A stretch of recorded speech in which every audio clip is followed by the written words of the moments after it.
Hi, my name is Mark Millay, president of the Canadian Music Expo. Thanks very much for being here.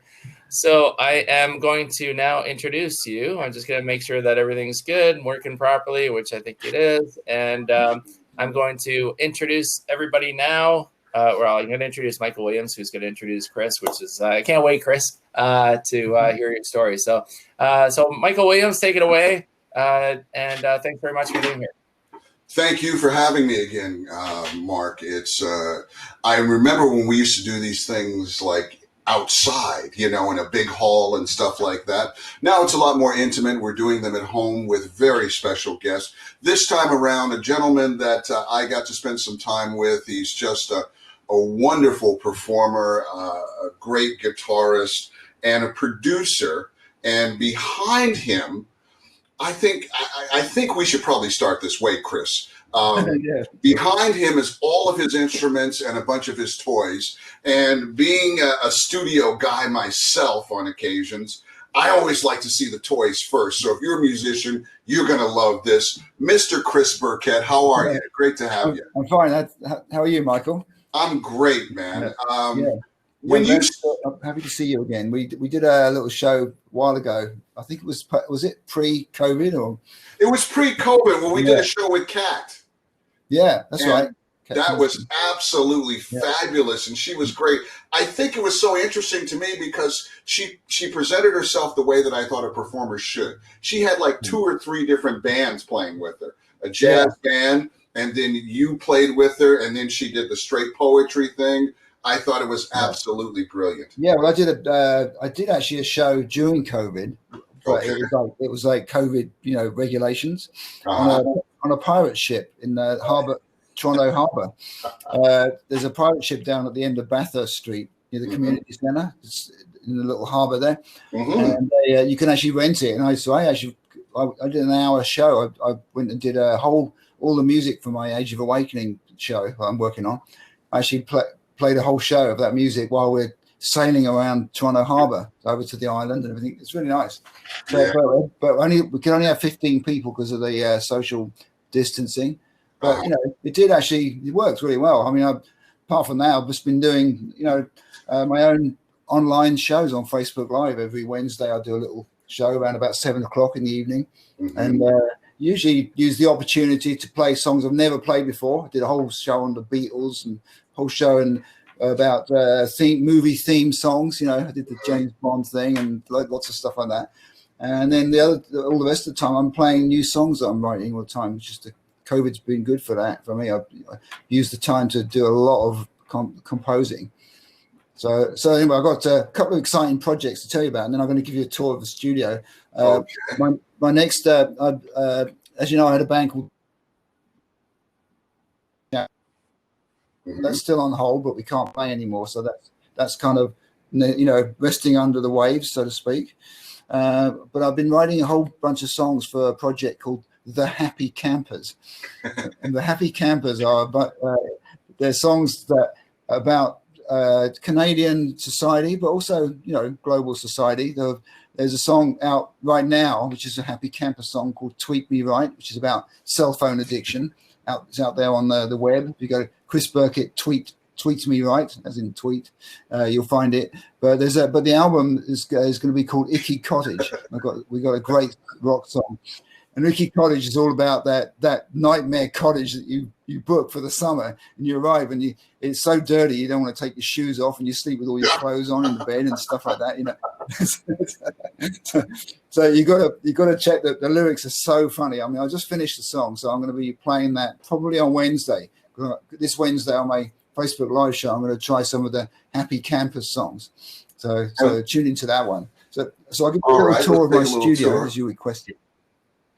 I know we don't have much time, so I'm kind of speeding along a little bit. But anyway, this is I'll start with let's see. I'll start with the oud from Egypt. This is an Egyptian instrument which I bought in Egypt and shipped it over to France, and then it's finally made it over here. I had a lot of gear in my Paris studio, and I just got it shipped over a few months ago. So I'm really happy. A lot of it's up in Newmarket where I'm building a new studio. So this is a 12-string fretless instrument. It sounds amazing, and there's not many people can play it. One of my friends, Tristan Avakian, plays the electric oud, and he played it on one of my tracks recently, which is called "Take Me Higher." So you can check that out on SoundCloud. So this is now what else we got here? I've got this is a guitar lele. So that little short thing there. It's a 6-string ukulele. It's called a guitar lele. I bought that in Hawaii. So that's now this next instrument here this is also an oud, but it's from Spain, and it's called la oud. It has 12 strings, but it has frets. Unlike this one, which has no frets, this has frets, and it sounds like a beautiful 12-string guitar. And it's sitting right there next to my Sinead O'Connor Award for Nothing Compares to You, as you know about that. So, and this next beautiful instrument is a dulcimer. You see it? It's really pretty. It's really for tonal music, for modal music, and it has that gorgeous ringy tone to it. So all these instruments I use on records. So none of it is decoration, even though you see them hanging on the wall. They're hanging on the wall because I don't have much room in my home studio. So here's another instrument. This is a mandolin, classic instrument. Is that an electric mandolin? See? No, this one doesn't have a pickup. I wish it did, but no, it has. It's just an acoustic one, but it sounds really beautiful. Here's my go-to gigging instrument. It's a Yamaha SLG 200. It's a silent guitar, but it has a beautiful acoustic sound, so you can use it on stage and it doesn't feed back. And my good friend Buffy St. Marie uses the same guitar. We've recorded it many times in the studio. It sounds really good. So moving on down, we have, excuse me, we have PRS. You can see there. It's a Paul Reed Smith electric guitar, which is really cool. Sounds great. This is a Casio. I'll see if I can get my seat over it. This guitar is a Casio PG 380. It's the first MIDI guitar ever made, and it has a Floyd Rose precision tremolo. It sounds really good as a guitar. I use it a lot on recording, but also you can play the computer with it. So I use it to put bass lines into my synth bass lines into my computer sometimes. And then we have, moving over here, we have a Godin, which is a fantastic instrument. That's a Godin. Good Canadian guitar. Yeah, that's a this is the guitar Sting used on Fragile. The song Fragile. It's a really nice guitar. And then this one is my baby. This is a Gretsch lap steel. Yes. Can you see it? That's a Gretsch lap steel. That's for doing slide guitar blues work. Sounds absolutely awesome. So really, and I used that on a track called Savior, which came out in when I was living in France. I recorded at my Paris studio. So moving over here now, we have me, and we have this instrument, which is an Epiphone based on a 335 Gibson. It has Gibson humbucker pickups on it, but the unique thing about this guitar is it's fretless. There are no frets on it. I had them all taken off, and I use it to do fretless guitar solos. It's also really good to slide. What's the advantage of taking the frets off? You can get in between notes. You can get notes. If you listen to like music from the Far East, they use, especially India, they use a 32 note scale. We only use a 12 in our music. So this allows you to bend in between those little notes to get that little bit of extra emotion. So here we have a classic Fender Telecaster, as you've probably seen those. They're just it's made by Fender. This is a really nice sound for country music. So I use that a lot. I bought that one off my friend here, Mark Fitzpatrick. Right now, moving along here, we have a very nice acoustic guitar called an Andalusia, and that's used on a lot of records that I've made. Right next to it is a Persian Saz. Now this sounds like a bass banjo. It has a fantastic tone because it's got a really, really long neck. It goes way up there, see? And that's a really, really, really nice instrument. So moving over here, that's the studio work area. And we have here a Takamine acoustic, which I bought in London years ago. That's been on a lot of records. And sitting next to it is a mandola from Algeria. A mandola is essentially a bass mandolin. It has a beautiful, rich tone. You'll hear that sound on some of the Ali Amran albums I produced. He's a Berber singer from Algeria. Here we have my Canadian acoustic made by Godin. It's actually a Norman, which is a part of Godin. That's got a beautiful sound too, so I use that on a lot of records. And up there is a bouzouki from Greece. I bought that on the island of Syros, and it used to be owned by Vangelis, who's a Greek. Vangelis Papathanasso. Yeah, that's it. The guy who did Chariots of Fire and the Blade Runner Child, thing, I remember, with Dimas Roussos. Yeah. Okay. Dimas Roussos, that's right. And that's an electric, that's a 6-string banjo.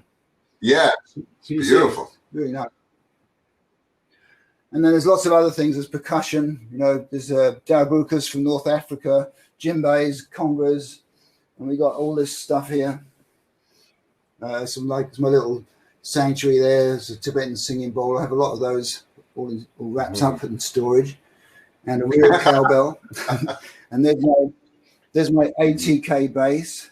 So I have 2 basses. I have this one, which is an active bass, and I have this Fender bass here. You see? Yeah, I use that a lot too. It's a Fender Light active EQ. So that's what I have in this room. Quite a bit of stuff. But and I did a spinning room tour. There you go. So that's what it looks like. Now you're building a studio. You're building a studio in Markham. In the Newmarket. Newmarket. Yeah. Newmarket's is the headquarters of Snapped. You know who Snapped are? They're a ticketing. Yes, company. And a magazine as well. Yeah. Yeah, so they do. It's a national company. They have offices in every city in Canada, and the CEO is a good friend of mine, Paul Dutton. And Paul is he knows. I told him that all my gear was coming from Paris, which is this is only like tip of the iceberg. What you see in here, I have First Nation sacred powwow drums the size of a tree. They're all wrapped up in bubble wrap, and they've been in storage for the last 9 years in Paris. So all this stuff came over, and Paul said, well, if you like, you can take a space at the Newmarket headquarters and build a studio, and then you can, I needed a place to put it. So we're doing that right now. The studio's being made. It's a big room. We'll be able to do strings in there, drums, live bands, all that sort of stuff.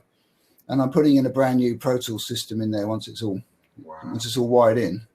So that'll be ready next year. When you started this at a very young age, when you started playing music, is this where you wanted to be, or were you just sort of, I'm going to play in the band and see what happens? I think I mentioned this before, but for the listeners on today who may not have heard this story, I was actually when I left school at 15, I did an aircraft electronics degree because that's what my dad wanted me to do. But we were fortunate enough the university used to book the best English rock bands at the time. So I saw Pink Floyd and all those people. So anyway, one night I went to see Deep Purple. And Richie Blackmore, the guitarist of Deep Purple, actually came from my town, Farnborough. So I went to see him, and I was standing right in front of him. He was playing, I think they were playing Highway Child, and that wicked guitar solo. And then I had this huge epiphany. I said, I don't want to be an electronic engineer. I want to be that guy. I was already playing guitar since the age of 8, and I had my own band in Farnborough called Friends of Fernberg. And we were playing like Rory Gallagher stuff, Free, Deep Purple, Gentle Giant. Yes, we were kind of getting into that sort of thing, all the best of the English rock bands. And so I was already had a band, and I was playing all the time. And I progressively moved from electronics into music. And then when I was finished my training, the age of 19, I decided to run away from home because I didn't have a very great home life. So I just ran away and slept on the streets in London for a while and went to every audition I could go to and ended up, getting some pretty good gigs. And my life changed. My life changed when I was in my early 20s. I was 20 years old, I think. I got a job in a gas station because I needed to, find an apartment and have rent and stuff. Night shift. A guy came in at 2 a.m. and said, "Are you Chris Birkett, the guitar player?" I said, "Yeah." And he said, "We're going to Germany tomorrow for an 18-month tour. We need a guitar player. You've been recommended." I said, "Well, yeah, great. I'll do it." He said, "We'll come and get you at 7 o'clock in the morning." So after the shift, so I had to do a mad dash back to my apartment and grab my t-shirts and guitar and that stuff, and hacked off to Germany. And then that became that band called Montana Red Dog, and we became one of the best soul bands in Germany. We got to play with Rufus Thomas. We were his band, and Peebles, King Floyd, Gene Knight, Mr. Big Stuff. So I got to play with like major Memphis acts at the age of 20. What did you take away 21. from that experience? What did they teach you? Groove. I've always been a drummer. I used to get told off constantly at school for banging on the desk, And I joined the Sea Cadets band as a military drummer when I was 12. But it was, putting that groove, that drum feeling into my guitar playing, which is not really prevalent when you do rock music, but when you do soul and funk, we used to play a lot of James Brown stuff. And, that gave me a real insight into groove, R&B and groove. And that really helped me a lot because I was a rocker before that, So the Rufus Thomas connection, playing the Funky Chicken and Walking the Dog gave me a good well, the guitar insight. Almost in soul music and reggae and a lot of forms of black music, the guitar is a percussive instrument as well. Yeah. Well, I met Richie Havens once when I was playing with Buffy St. Marie. We did a big concert together, and the late Richie Havens. And when he came off stage, we were in the dressing room. I said, "Hey man, I just love the way you play guitar. It's so rhythmic." And he said, "Tell you the truth, I never thought of myself as a guitarist. I'm just a frustrated drummer." Yeah, but you can tell when they have that style, like Richie Havens. I got to interview him and spend time that Woodstock freedom, performance. Right? That freedom. It's just so percussive and alive, and he made that up on the spot, didn't he? That was a jam. Ended up learning all those soul music licks and styles and formats. How did that help you in the future to work with grooves and different types of grooves? Because you're working with Buffy St. Marie and drummers and different musicians and things like that. And I noticed percussion is a mainstay in a lot of your latter day production for sure. Yeah. I'm. The percussive things, as I said, has always been in me. I've always had this instinctive feel. I could play drums literally when I was 4 years old. I didn't have a drum kit, but I was playing grooves on tabletops and stuff. So that's always been in me. But I think what really helped me a lot in my climb through the music business was also the fact that I had an electronics degree, because it saved that kind of. I'll give you an example. I was signed to a band called Omaha Sheriff, and we did 2 albums with the fabulous Tony Visconti. And we were living in Devon. Now, Tony's company, Good Earth Records, had to fold for legal reasons. There was some corruption going on with his partner. So we got dropped as a band. Before that, we were on a retainer, right? So I had to go and find a way of living. I was living in Devon with the band, and we had no money or no gigs. So I started milking cows, and it's a useful experience for me because I got into nutrition and stuff like that. I realized that cows in England were full of antibiotics and growth hormones, so I stopped using dairy and that sort of thing, and that helped me a lot. But what happened is I found John Congus, who is famous for a record called "He's Gonna Step on You." Yeah, he's a famous drummer. I mean, a drummer, percussionist. He's kind of he's not really a drummer. He's a songwriter, but he came over from South Africa with Mutt Lange, Clive Calder, who became Jive Records. Mutt Lange is the producer for Def Leppard and all those people. They all came over together at the same time, and they cleaned up in the music industry. So John was a inherited wealth person, and he had more money than he needed. Always, his mother owned a chain of hotels in South Africa. I mean, so he was always like, he never had to work for a living. Lucky bastard. He's my friend. Anyway, I phoned him up and said, look, I'm stuck here in Devon, John. Tony's record label's finished. We're not signed anymore, and I'm milking cows for a living. I said, can you get me any guitar sessions in London? I'll come up. And he said, I know you've got an electronics degree, Chris. And he said, I just bought a whole brand new studio. How would you like to come up and design it and build it and wire it all up for me?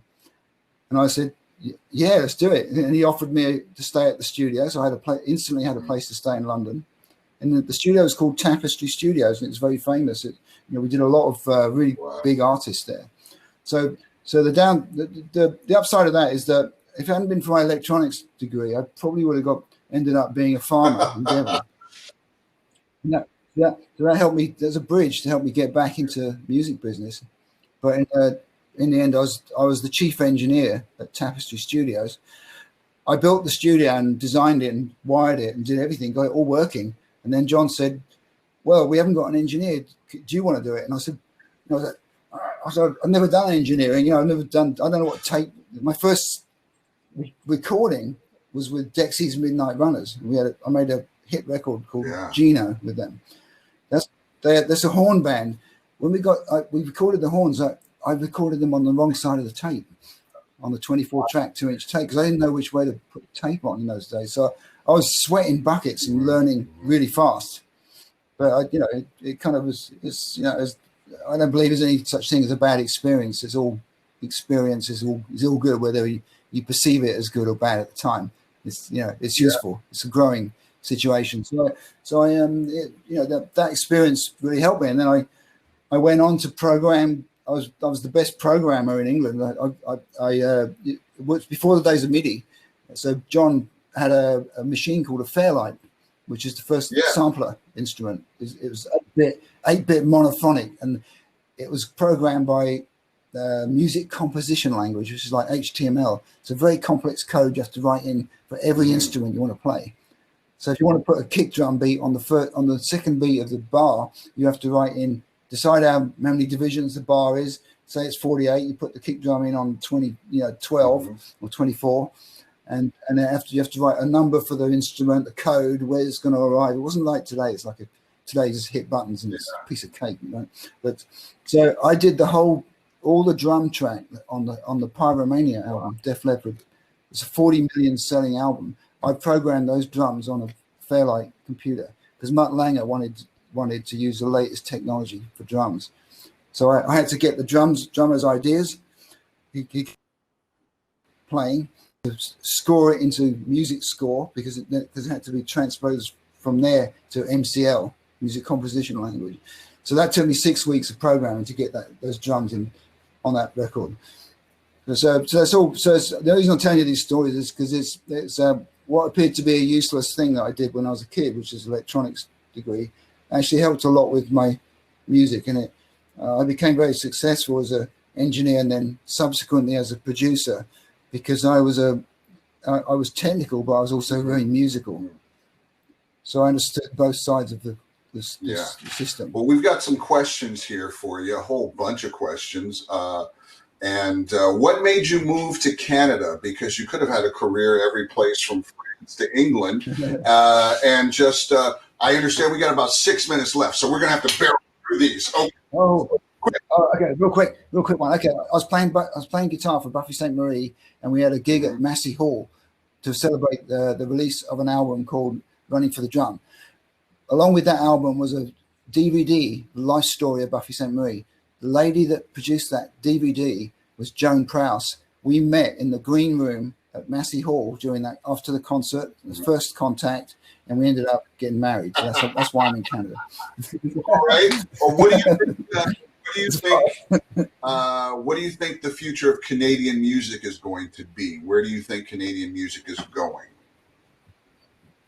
Well, I'm here. Part of my mission here in this country is to get Canadian music and talent noticed on an international scale, because I think they've been misrepresented in this country a lot.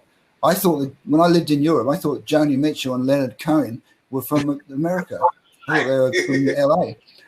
And, so that we've got to put that right. I mean, there's a lot of serious talent here, especially in Toronto. There's a brimming over with talent. Also other cities, like Edmonton. There's a girl I just finished producing called Anne Brand, who's a fabulous. She sounds like Aretha Franklin, but she's like a much younger version. But there's some great talent here. We've got to get the world to realize that it's Canadian, and I think we can do that now because it's not all controlled by a bunch of businessmen down in LA. Because of the COVID thing. So I think this is opening up a whole new possibility. Next question: who's your favorite musician to work with? Oh God! Well, you mean Canadian musician? I love working with. I work with Kim Mitchell.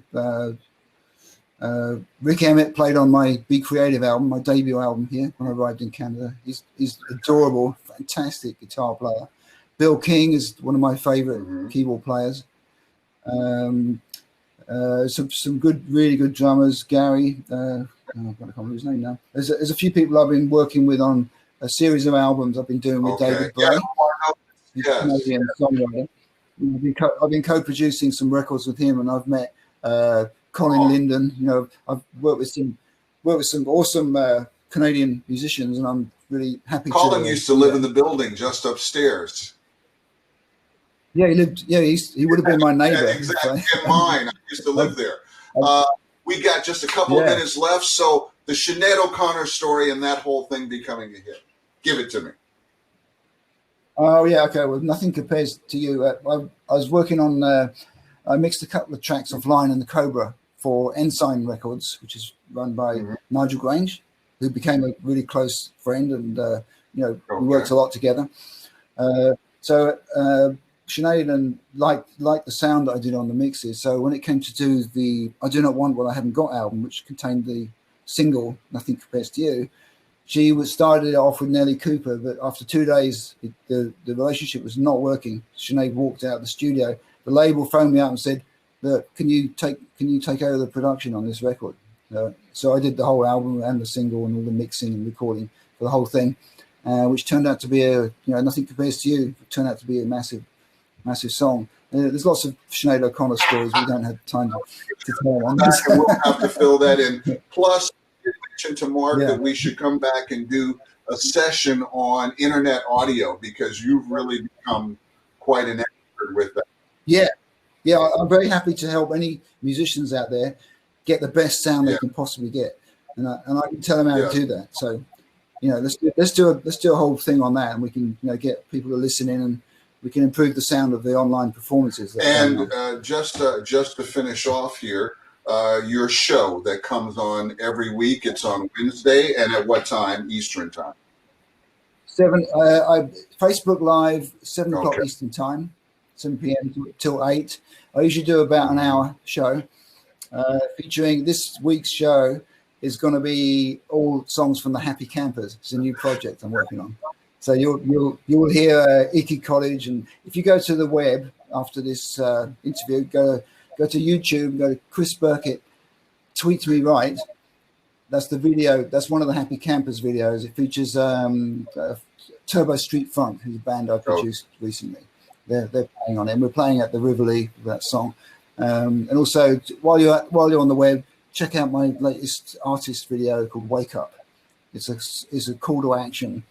And if you need any other information, go to Chris Birkett Music. And he's available. He's here in Canada, living in Toronto. If you need a great producer, this is your guy.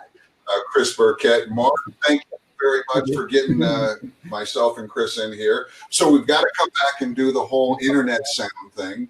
I don't know if you want to do it next month or whenever. And then we also have to get the Sinead O'Connor story. So he has to come back, which means. Oh well, yeah, I've got millions of them. We need a whole series. I got some Steve Earle Sinead O'Connor, Duffy St. Marie, lots of stories. So that's it. Thank you very much, Chris. Mark, back to you.